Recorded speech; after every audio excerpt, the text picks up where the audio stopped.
Assalamualaikum warahmatullahi wabarakatuh. Perkenalkan, saya Ade Muhammad Farhanuddin dengan nomor induk mahasiswa 19081061172 dari kelas Biologi E semester 5 YAIN Syekh Nurjati Cirebon. Di sini saya akan membuat video pembelajaran mengenai sistem sirkulasi pada manusia yang merupakan materi biologi SMA, MA, atau sederajat kelas 11. Video ini disusun untuk memenuhi tugas mata kuliah multimedia pendidikan pada tugas UTS ujian tengah semester. Adapun kompetensi dasar pada materi mengenai sistem sirkulasi pada manusia adalah melakukan metode analisis mengenai hubungan antara organ-organ penyusun sistem sirkulasi pada manusia dalam kaitannya dengan mekanisme peredaran darah besar dan mekanisme peredaran darah kecil, serta hubungannya dengan kelainan pada sistem sirkulasi pada darah manusia. Adapun tujuan pembelajaran pada kali ini yang pertama, siswa dapat menghayati dan mengamalkan ajaran agama sesuai dengan kepercayaan yang dianutnya. Kedua, siswa dapat menunjukkan perilaku disiplin, jujur, tanggung jawab, peduli, dan mempunyai sikap percaya diri. Ketiga, siswa dapat memahami makna sistem sirkulasi pada manusia. Keempat, siswa dapat memahami dan mengetahui organ-organ yang berperan di dalam sistem sirkulasi pada manusia. Kelima, siswa dapat memahami dan mengetahui mekanisme sistem sirkulasi pada manusia, baik pada sirkulasi peredaran darah besar dan sistem sirkulasi pada peredaran darah kecil. Terakhir, siswa dapat mengetahui kelainan yang kaitannya dengan sistem sirkulasi pada manusia. Pokok bahasan pada materi mengenai sistem sirkulasi pada manusia yang pertama adalah pengertian mengenai sistem sirkulasi pada manusia. Yang kedua, organ-organ pada sistem sirkulasi darah. Yang ketiga, mekanisme yang berkaitan dengan sistem sirkulasi. Dan yang keempat, kelainan atau anomali pada sistem sirkulasi pada manusia. Materi pertama mengenai pengertian sistem sirkulasi pada manusia. Setiap organisme melakukan metabolisme, baik organisme yang uniseluler maupun multiseluler. Metabolisme berlangsung di dalam setiap sel makhluk hidup dan untuk itu diperlukan bahan-bahan untuk berlangsungnya proses metabolisme dengan lancar. Sel-sel mendapat suplai makanan atau bahan-bahan dari luar tubuh dan dihantarkan ke setiap sel melalui sistem sirkulasi. Sistem sirkulasi melakukan fungsi peredaran materi atau bahan-bahan yang diperlukan oleh tubuh, hormon, oksigen, dan sisa-sisa metabolisme.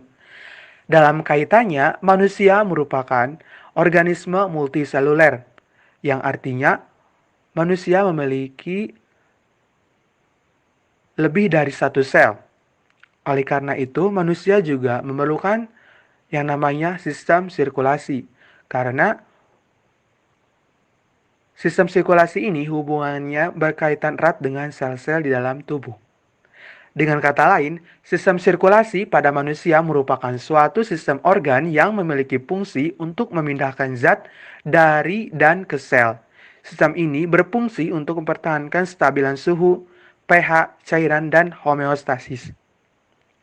Dengan kata lain, fungsi sistem sirkulasi terdiri atas yang pertama, menjamin terpenuhinya kebutuhan tubuh akan sari makanan dan oksigen, serta pembuangan zat sisa metabolisme dari tubuh dengan segera.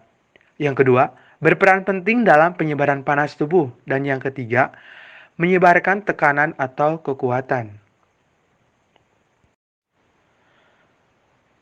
Pada bahasan kedua mengenai organ-organ pada sistem sirkulasi darah pada manusia. Organ yang pertama pada sistem sirkulasi darah pada manusia adalah organ jantung dengan nama ilmiah KOR. Struktur jantung. Jantung atau kor adalah sebuah rongga organ berotot yang memompa darah lewat pembuluh darah oleh kontraksi berirama yang berulang. Jantung adalah pusat peredaran darah di dalam dada yang terus-menerus memompakan darah ke seluruh bagian tubuh selama hidup seseorang.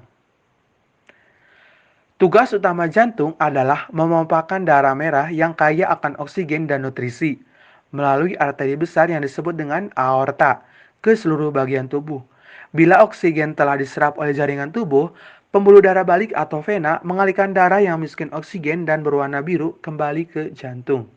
Dengan artian, jantung merupakan organ yang paling penting atau organ yang paling utama di dalam sistem sirkulasi darah pada manusia. Karena jika tidak berfungsi organ jantung pada manusia, maka tidak akan terjadi yang namanya sistem sirkulasi pada manusia. Perhatikan gambar tersebut. Apabila kita amati secara anatomi pada jantung manusia, terdiri atas 4 ruang, yakni 2 atrium atau yang biasa dikenal dengan sebutan serambi dan 2 ventrikel atau yang biasa kita kenal dengan sebutan bilik. Dua atrium atau serambi memiliki peranannya masing-masing. Yang pertama, atrium kanan berperan sebagai penampung darah rendah oksigen dari seluruh tubuh. Kemudian darah diompopkan ke ventrikel kanan melalui katup dan selanjutnya ke paru-paru. Sedangkan atrium kiri menerima darah yang kaya akan oksigen dari kedua paru-paru melalui 4 buah vena pulmonalis. Kemudian darah mengalir ke ventrikel kiri melalui katup dan selanjutnya ke seluruh tubuh melalui aorta. Kedua atrium dipisahkan oleh sekat yang disebut dengan septum atrium. Sedangkan ventrikel atau belik terdiri atas 2 bagian serta memiliki peranannya masing-masing. Pada ventrikel kanan menerima darah dari atrium kanan dan dipompakan ke paru-paru melalui arteri pulmonalis. Sedangkan pada ventrikel kiri menerima darah dari atrium kiri dan dipompakan ke seluruh tubuh melalui aorta. Kedua ventrikel dipisahkan oleh sekat yang disebut dengan septum ventricle. Selain itu, jantung juga terdiri dari beberapa katup, yaitu yang pertama katup arterioventrikuler, terletak di antara atrium dan juga ventrikel. Yang kedua, katup semilunar. Katup semilunar ini terbagi menjadi 2 bagian. Yang pertama, katup pulmonal dan yang kedua, katup aorta. Katup pulmonal ini memisahkan antara pulmonal dengan ventrikel kiri, sedangkan aorta ini memisahkan antara aorta dengan ventrikel kanan. Cara kerja organ jantung. Cara kerja organ jantung dimulai pada fase diastol, di mana terjadi pada saat jantung berdenyut. Setiap ruang jantung mengendur dan terisi darah. Selanjutnya, jantung berkontraksi dan memompa darah keluar dari ruang jantung. Fase ini disebut dengan fase sistol. Lalu, kedua serambi mengendur dan berkontraksi secara bersamaan, dan kedua bilik juga mengendur dan berkontraksi secara bersamaan juga. Setelah itu, darah yang kehabisan oksigen dan mengandung banyak karbon dioksida atau darah kotor dari seluruh tubuh mengalir melalui 2 vena besar, yakni vena cava menuju ke dalam ventrikel kanan. Setelah atrium kanan terisi darah, dia akan mendorong darah ke dalam ventrikel kanan. Darah dari ventrikel kanan akan dipompa melalui katup pulmoner ke dalam arteri pulmonalis menuju ke paru-paru. Lalu, darah akan mengalir melalui pembuluh yang sangat kecil atau yang disebut dengan pembuluh kapiler yang mengelilingi kantong udara di paru-paru, menyerap oksigen dan melepaskan karbon dioksida, yang selanjutnya dialirkan.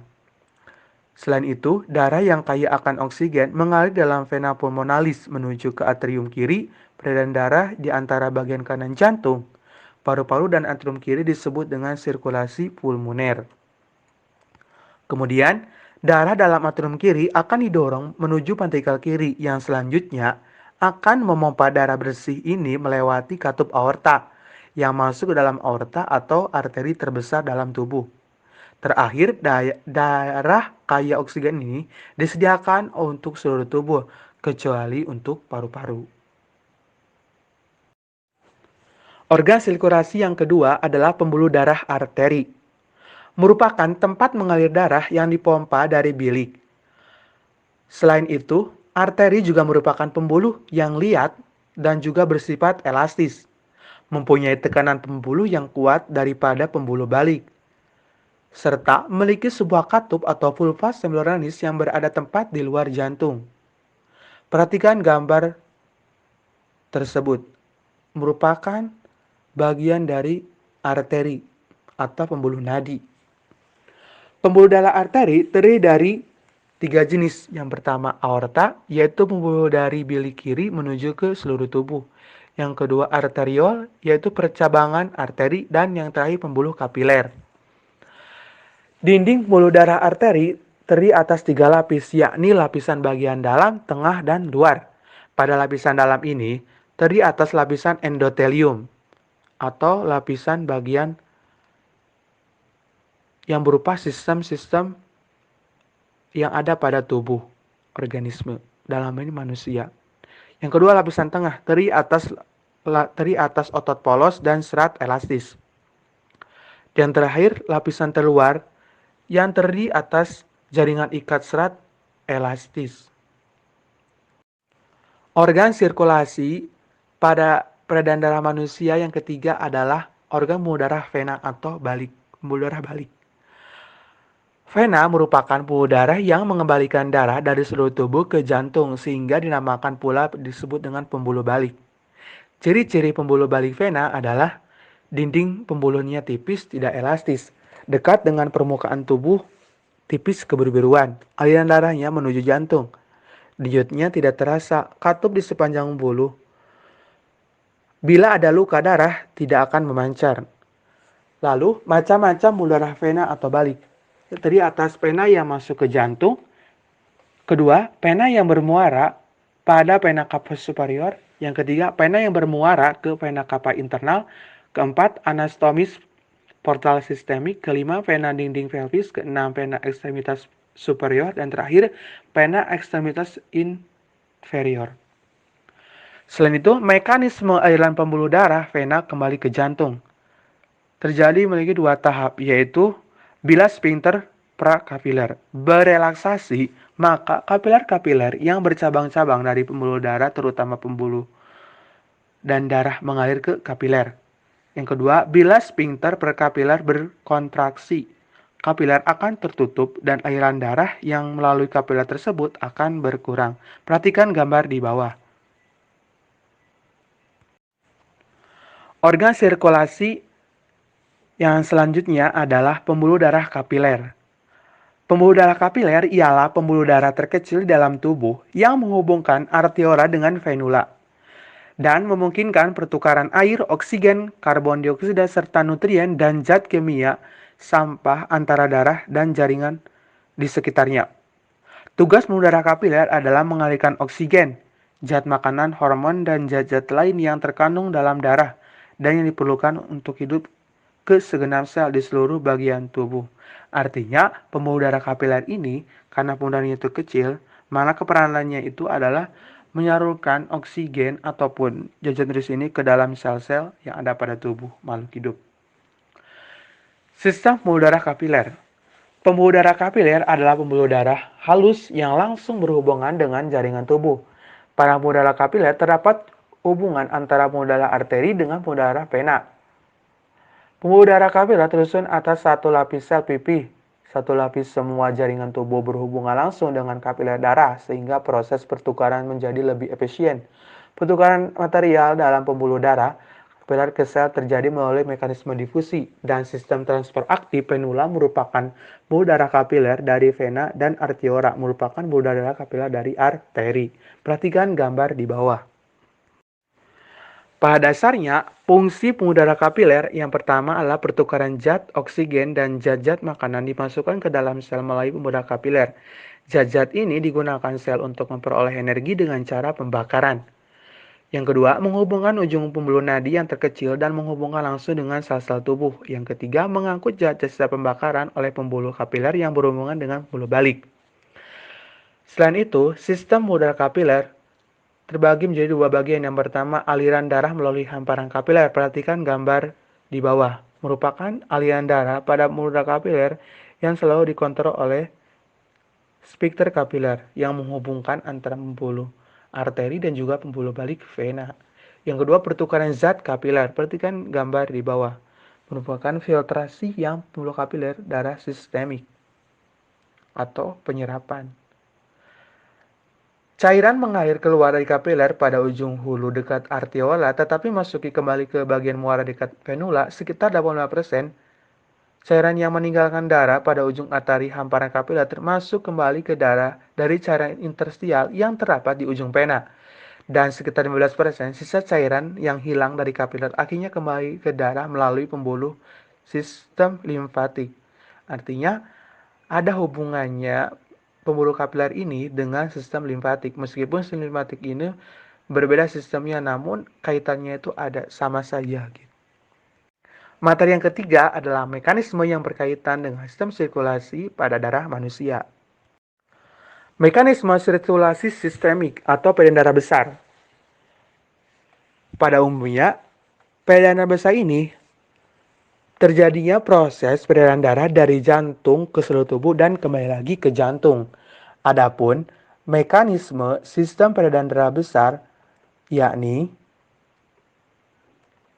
dari atrium kiri yang kaya akan oksigen mengalir ke ventrikel kiri melalui katup bicuspidalis.